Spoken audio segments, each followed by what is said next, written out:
Assalamualaikum dan salam sejahtera. Okay, kita sambung balik belajar selepas kita bercuti hari raya. Okay, untuk kelas hari ni, cikgu nak terus ke bab 6, iaitu sokongan, pergerakan dan pertumbuhan. Bab 5 kita dah belajar sedikit sebelum cuti. Bab 5 tu saya rasa saya kena ajar secara bersemuka sebab dia agak rumit sikit. Jadi untuk kelas PDPR ni, kelas online ni, saya lebih prefer untuk nak mulakan dengan bab 6 sebab saya rasa bab 6 lebih mudah untuk difahami. Okey, sebab kita tak bersemuka kan. Okey, tak apa, kita tinggalkan dulu bab 5, kita terus pada bab 6. Awak pun dah dibekalkan dengan modul bab 6 sebelum cuti. Bab 6 tentang sokongan, pergerakan dan pertumbuhan. Okey, awak boleh refer buku. Kucing saya kacau dah. Okey, kita boleh refer buku teks muka surat 112. Okey. Sambil kita belajar dan sambil kita tengok modul lah. Okey, kalau kita tengok modul, okey, muka surat seterusnya. Muka surat 114. Okey. Di samping awak tengok buku teks ni, awak tengok modul juga. Okey, modul ni saya dah.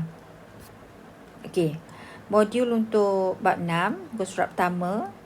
Jawapannya awak boleh dapatkan daripada skrin yang cikgu tunjuk ni. Cikgu dah guide awak macam mana nak cari jawapan kat mana. Sangat mudah. Jawapannya hanya ada di muka surat 114 dan 115. Itu saja. Okey. Kemudian kita tengok modul yang muka surat yang kedua. Dia lebih kepada nota. Okey. Nanti cikgu akan guide awak macam mana. Dan kita tengok, seterusnya kita pergi kepada muka surat seterusnya, muka surat 3 modul latihan prestasi PP1. Okey, bagaimanakah cara untuk melihat ataupun mengukur sesuatu pertumbuhan organisma? Macam mana kita nak ukur? Kata nak lihat sesuatu organisma tu telah mengalami pertumbuhan. Jadi caranya awak tengok muka surat 115 bawah sekali, perenggan yang bawah sekali. Okey, kalau saya boleh tunjukkan kat sini, ada kat sini jawapannya. Dengan jawapannya ambil yang ni lah. Dengan membina graf unit pertumbuhan melawan masa. Okey, itu untuk jawapan nombor 1. Okey. Kita tengok jawapan. Okey. Nombor 2, okay, nombor 1 kita dah selesai. Nombor 2, apakah unit untuk pertumbuhan juga ada di muka surat 115. Ada kat situ unit dia. Cari, awak boleh cari. Nombor 3, apakah dapatan utama daripada graf lengkung pertumbuhan tu? Apakah maklumat utama yang awak boleh dapat daripada graf lengkung pertumbuhan tu? Awak boleh dapat jawapannya di sini ya. Jawapan dia kat sini. Daripada lengkung pertumbuhan tu awak dapat melihat fasa-fasa pertumbuhan dan kadar pertumbuhan yang dialami oleh organisma. Itu jawapan dia. Dapat melihat fasa-fasa pertumbuhan dan kadar pertumbuhan. Okey, itu jawapan dia. Saya dah bagi dah jawapan. Okey. Dah selesai nombor 3. Namakan jenis graf. Graf ada berapa jenis? Okey, kita tengok balik buku teks. Graf kita sebenarnya ada berapa jenis? Kat sini graf ada di muka surat 116.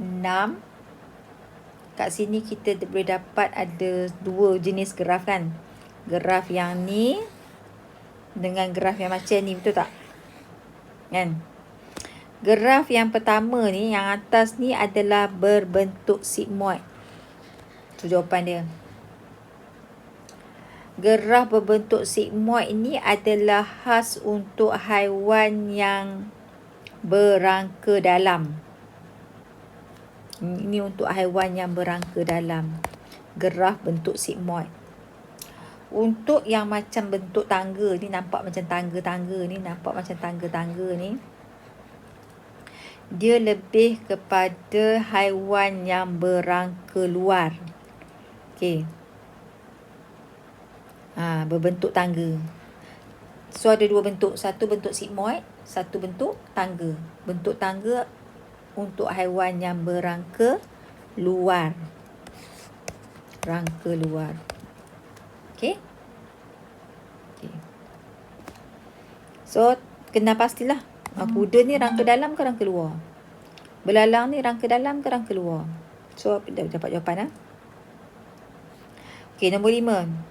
Terangkan belalang mempunyai graf belalang ada graf pertumbuhan berbentuk tangga berbanding kuda yang berbentuk sigmoid. Kuda bentuk sigmoid. Jawapan untuk nombor 4 dah ada di soalan nombor 5. Jawapan nombor 4 ada di soalan nombor 5. Okey. Dia kata terangkan kenapa belalang graf pertumbuhan dia bentuk tangga berbanding kuda yang berbentuk sigmoid. Kenapa? Okey. Ada tak jawapan dia?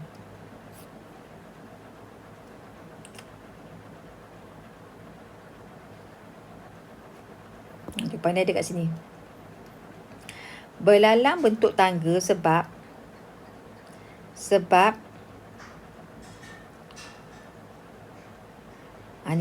belalang bentuk tangga sebab rangka luar haiwan ini terbina daripada kitin yang bersifat keras dan tidak boleh berkembang.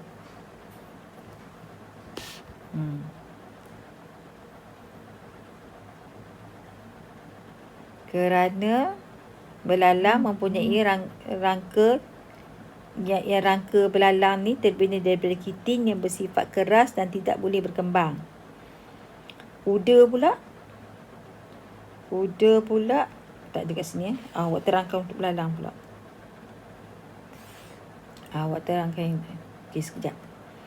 Untuk modul tadi kan.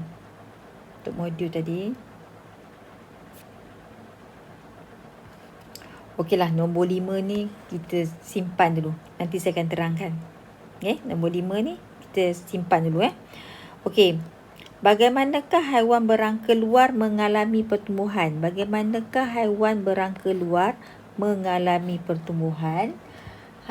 berangka luar mengalami pertumbuhan dengan cara dalam kutek. Okey. Haiwan berangka luar kan. Dia kata macam mana haiwan berangka luar ni mengalami pertumbuhan.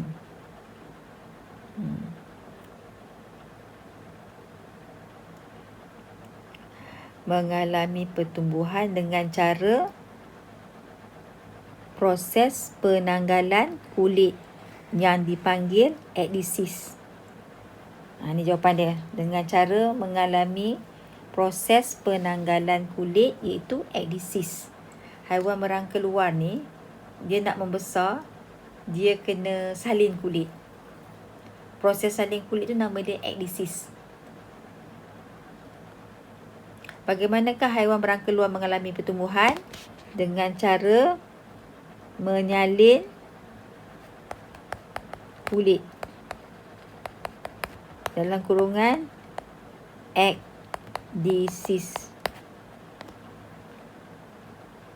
Okey, nombor 6 kita dah selesai. Nombor 5 tu kita tinggal dulu. Namakan proses penanggalan. Namakan proses. Proses tu nama dia apa? Ekdisis. Bagaimanakah haiwan berangka luar ini menanggalkan rangka luar dia? Macam mana dia nak tanggalkan rangka luar dia? Okey, kita tengok buku teks. Ni jawapannya ada kat sini. Haiwan berangka luar akan menyedut udara bagi mengembangkan badan dia. Okey, dia akan sedut udara. Contohnya macam belalang. Dia nak tanggalkan kulit keras dia tu, dia akan sedut udara. Bila dia sedut udara, badan dia akan kembang. Bila badan dia kembang, ini akan memecahkan rangka luar yang keras. Okey. Bila dia sedut udara, badan dia akan jadi kembang. Bila kembang, rangka luar yang lama tu akan pecah. Okey. Pertumbuhan pesat akan berlaku untuk menambahkan saiz organisma sebelum rangka luar yang baru mengeras semula. So, ini jawapan dia. Okey. Bagaimanakah haiwan berangka luar ini menanggalkan rangka luarnya? Awak tulis ini dengan cara menyedut udara untuk mengembangkan badannya. Saya ulang. Dengan cara menyedut udara untuk mengembangkan badannya. Okey, ambil yang tu je. Nombor 9. Wajarkan tindakan belalang makan terlalu banyak masa peringkat nimfa. Kenapa masa peringkat nimfa belalang tu makan dengan banyak? Okey, jawapannya ada di muka surat mana? Ada di muka surat 116. Kita tengok. Kenapa masa peringkat nimfa belalang makan dengan banyak? Okey, mari kita tengok sini. Okey, saya terangkan ya. Saya akan terangkan apa benda yang berlaku. Okey. Cikgu akan terangkan macam mana. Okey, kita tengok. Ini adalah untuk graf yang ditunjukkan di sini adalah graf untuk haiwan yang berangka luar. Paksi Y ini adalah mewakili panjang badan. Ni paksi Y, panjang badan. Dan paksi X adalah hari. Okey. Peringkat telur. Masa peringkat telur ni, pertumbuhan dia adalah sifar. Maksudnya dia tak ada pertumbuhan. Okey. Kemudian telur tu akan menetas. Okey. Kita tengok peringkat 1 sampai 5. Ini peringkat telur. Tangga yang pertama ni telur. Awak kena ingat ni peringkat telur. Tangga nombor 1. 1. 2. Yang mendatar. 3. 4. Dan 5. Ini kita panggil peringkat nimfa. Okey. Nimfa. Okey, apa dia? Bahagian yang melintang itu, bahagian 1 sampai 1, 2, 3, 4, 5 menunjukkan peringkat pertumbuhan sifar. Sifar tu maksudnya dia tak ada pertumbuhan. Tiada pertumbuhan berlaku dan disebut instar. Nimfa ataupun instar, samalah. Okey. Rangka baru yang lembut dibina di bawah rangka lama. Maksudnya rangka baru dia tu masih lagi lembut dan terletak di bawah rangka lama yang keras. Okey.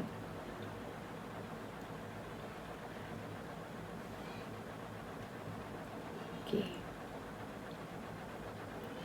Kemudian, okey, saya mulakan ambil semula. Ni mula-mula telur. Telur ni akan menetas. Bila telur tu menetas, telur tu pecah kan. Maksudnya pertumbuhan pesat akan berlaku. Okey, akan berlakunya pertumbuhan pesat. Yang bahagian yang tegak ni maksudnya bahagian menegak menunjukkan kadar pertumbuhan berlaku secara mendadak.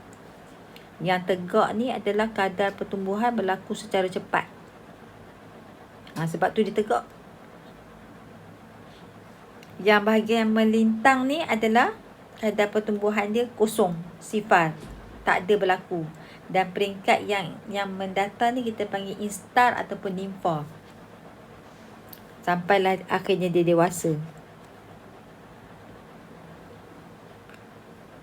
Masa peringkat, yang dikatakan ekdisis tu bila? Ekdisis ni peringkat yang tegak ni. Peringkat yang tegak ni adalah peringkat ekdisis. Peringkat yang tegak ni adalah peringkat ekdisis. Ekdisis.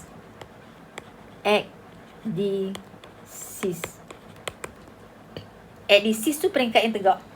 Yang melintang ni nimfa. Nimfa ataupun instar. Nimfa ataupun instar tak ada pertumbuhan. Yang tegak tu ekdisis. Maksudnya proses disalin kulit. Okey. Senang je. Wajarkan tindakan belalang makan terlalu banyak pada peringkat nimfa. Ini adalah awak tu jawapan dia.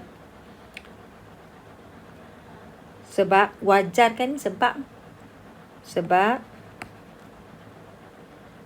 pada peringkat nimfa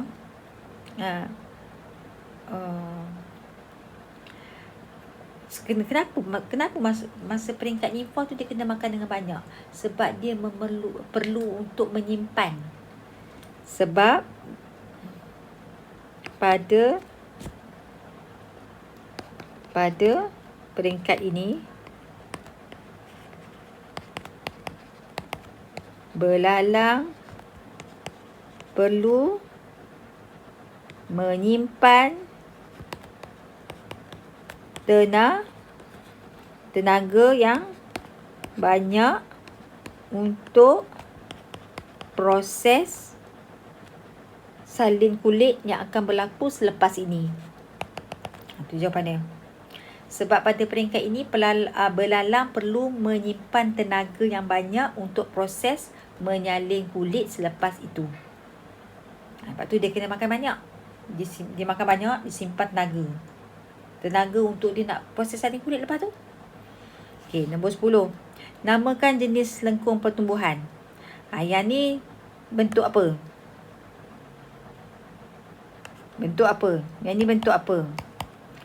Organisma apa yang ada bentuk macam ni? Ini organisma apa? Bagi satu organisma saja. Senang je. Muka surat seterusnya.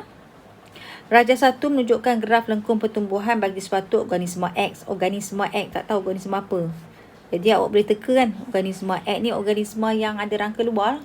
Belalang boleh, udang boleh, ketam boleh, kumbang boleh. Namakan jenis lengkung pertumbuhan tersebut. Jenis lengkung pertumbuhan dia jenis apa? Ada di muka surat 117 buku teks. Jawapan yang warna merah.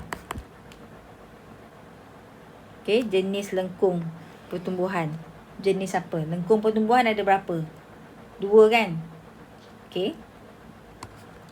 Berikan satu contoh. Berikan satu contoh lah haiwan yang berangka luar. Beri satu saja. Kalau dia nak satu, bagi satu je. Tak payah bagi 10. Tak payah bagi 3. Tak payah bagi 4. Satu saja. Namakan proses yang berlaku pada peringkat 1 sampai 4. 1, 2, 3, 4. Yang mendatar kan? Apa nama dia? Tadi cikgu datangkan proses apa? Yang mendatar. Namakan proses yang berlaku di peringkat 1 hingga 4. Bukan. 1 hingga 4 tu peringkat yang ni. Ni. Yang tegak ni. Silap. Ni peringkat apa? Ekdisis ke nimfa? Nama. Terangkan proses terangkan proses tu. Terangkan proses itu. Jawapannya di muka surat. Yang ni ya. Lagi sekali awak salin. Jawapan dia ni.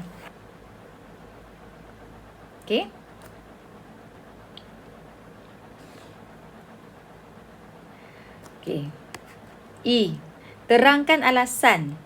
Terangkan alasan organisma X mempunyai lengkung seperti Raja 1. alasan dia kenapa organisma X mempunyai lengkung seperti Raja 1 berbanding organisma lain yang berbentuk sigmoid. Sebab organisma X mempunyai rangka luar yang keras. Itu jawapan dia. Okey. Sebab organisma X mempunyai rangka luar yang keras yang menghadkan pertumbuhannya. Okey, jawapannya. Okey, jawapan untuk E ni ada di buku tab, muka surat 116 kat sini. Ni dia jawapan dia. Ni ambil ni. Sebab rangka luar haiwan jenis ini terbina daripada kitin yang bersifat keras dan tidak boleh mengembang. Okey, itu jawapan dia. Saya dah bagilah. Okey. Ni pun kita dah selesai. Apakah peringkat Y? Apakah peringkat Y? Peringkat Y ni peringkat yang mendata ni. Peringkat yang mendata ni apa dia? Senang kan? Pada peringkat Y, di peringkat Y juga terdapat peringkat pertumbuhan sifar yang dikenali sebagai instar. Apakah yang berlaku di peringkat ini? Apakah yang berlaku di peringkat instar ni? Okey. Jawapannya, apakah yang berlaku di peringkat instar? Ni. Jawapannya yang ni. Ambil ni. Apakah yang berlaku masa peringkat instar? Awak tulislah. Masa peringkat instar ni tiada pertumbuhan berlaku. Rangka baru yang lembut sedang dibina di bawah rangka lama. Tiada pertumbuhan berlaku. Titik.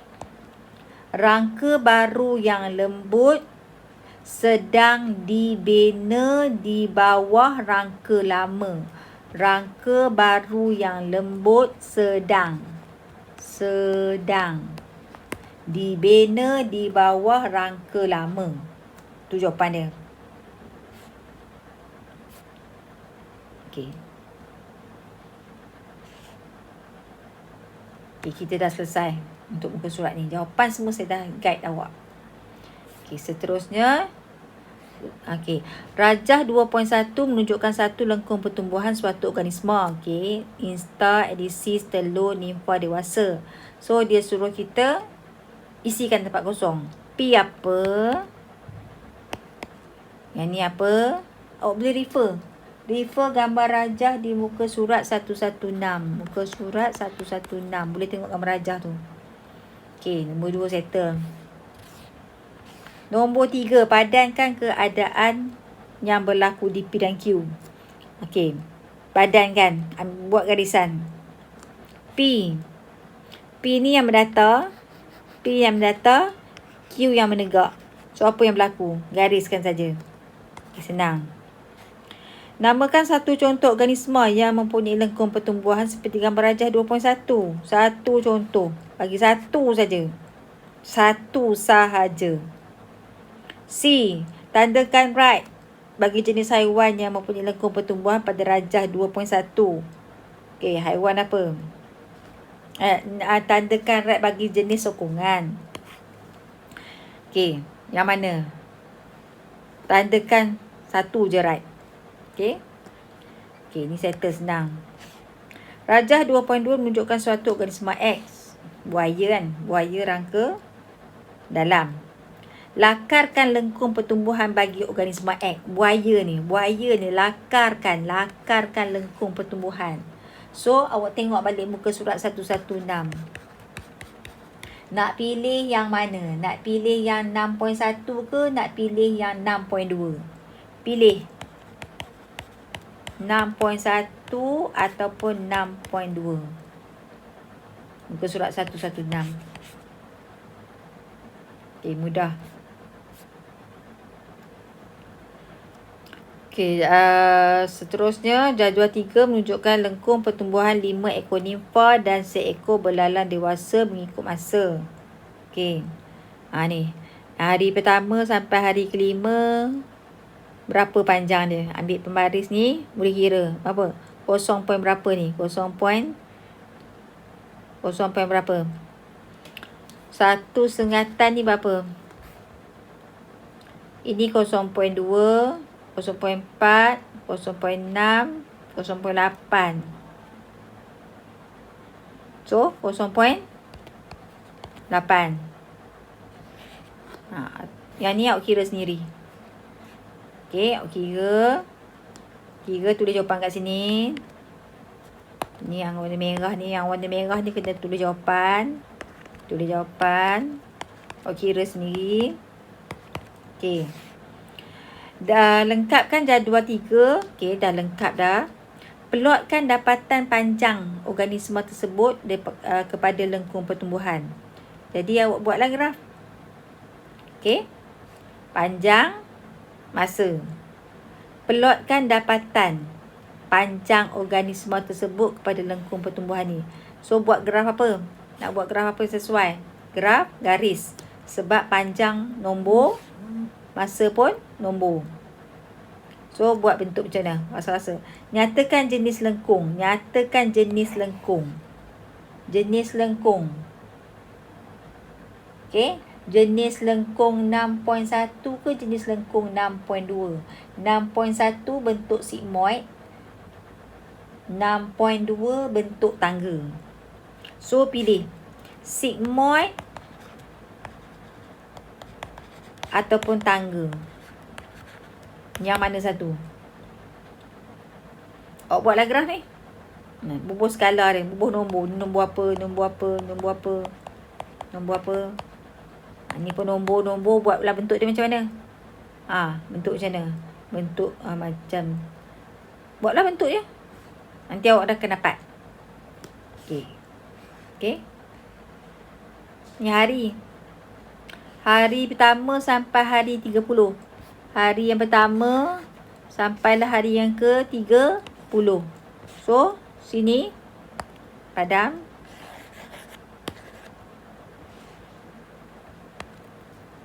Hari pertama sampai hari 30. 5, 10, 15, 20, 25, 30. 5, 10, 15, 20, 25, 30. Ni kosong. Sentimeter berapa? Paling kecil 0.8. Paling panjang berapa? Paling panjang ambil daripada sini tau. Daripada sini ni. Bukan daripada kosong ni. Daripada sini. Ni 5. Yang ni 0.6. So berapa? 5 tolak. Jadi 4 point. 1, 2, 3, 4. 4.4. Yang ni 4.4 ni. Paling kecil 0.8. Paling panjang 4.4.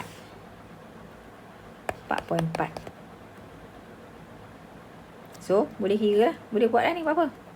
Agak-agak berapa ni? Satu sengatan ni berapa? 1, 2, 3, 4. 1, 2. Ni 1. 1, 2, 3, 4. Macam ni pun boleh juga.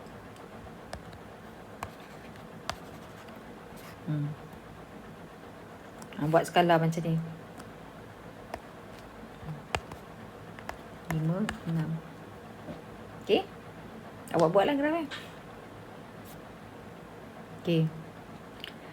4A. Nyatakan dua perbezaan antara jenis sokongan. Dua perbezaan antara jenis sokongan rangka dalam dan rangka luar. Dan dua contoh. Okey. Dan dua contoh haiwan ataupun organisma. Okey. Dua perbezaan. Okey. Ni awak tulis sini. Terbina daripada apa? Hak ni terbina daripada apa? Contoh 2. Contoh 2 organisma. Okey, senang kan? Rajah 4 menunjukkan haiwan-haiwan yang tergolong dalam jenis sokongan rangka dalam. Ini semua jenis rangka dalam ni. Berikan satu maklumat yang boleh diambil daripada rajah 4. Satu maklumat yang boleh diambil daripada rajah 4. Ni semua ni rangka dalam. Buaya rangka dalam, ikan paus, kucing. Satu maklumat yang boleh diambil daripada rajah 4. Satu maklumat yang boleh diambil dalam rajah 4. Apa yang dapat? Semua haiwanat berciri sepunya bagi rangka dalam. Satu contoh.